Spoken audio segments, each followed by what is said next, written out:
আপনারা দেখেছেন গ্রামগঞ্জে মানুষকে প্রতারণা করার জন্য সেই কার্ড বাণিজ্য আবার শুরু করেছে।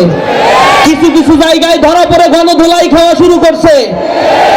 দামি কার্ড দিয়ে যার ভিতরে টাকা নাই সেই কার্ড দিয়ে 100 টাকা করে চাঁদা উঠাচ্ছে। আবার এ কার্ড গ্রামগঞ্জের মানুষকে আবার প্রতারণার একটা ফাঁদ তারা পেতেছে।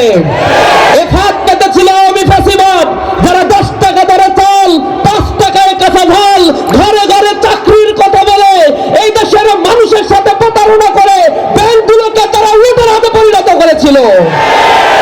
ব্যাংক থেকে তারা হাজার হাজার কোটি টাকা ঋণ খেলাপি করেছে। 6,44,000 কোটি টাকা ঋণ খেলাপি। আপনাদের টাকা ব্যাংকে রেখেছেন, সেই টাকাগুলো পাচার করে গাড়ি বাড়ি আলিশান জীবন যাপন করছে সেই ফ্যাসিবাদী শক্তি। আর তাদের সাথে মিলেমিশে যারা তখন ব্যবসা বাণিজ্য চালিয়েছিল, তাদের অন্তত 50 জনকে এবার নমিনেশন দিয়েছে একটা দল, যাদের ঋণ খেলাপির পরিমাণ 26,000 কোটি টাকা।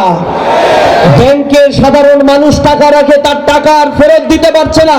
এই ঋণ খেলাপিদের আবার যারা পুনর্বাসন করছে, জনগণের টাকা যে আবার দুর্নীতি আর লুটপাট করে তারা এক স্বর্গরাজ্য পরিণত করবে, তা বুঝতে আমাদের আর বাকি নাই। এজন্য আমাদের জেগে উঠতে হবে আমাদের অধিকারের জন্য। সাতক্ষীরার জনপদ মজলুম, নির্যাতিত,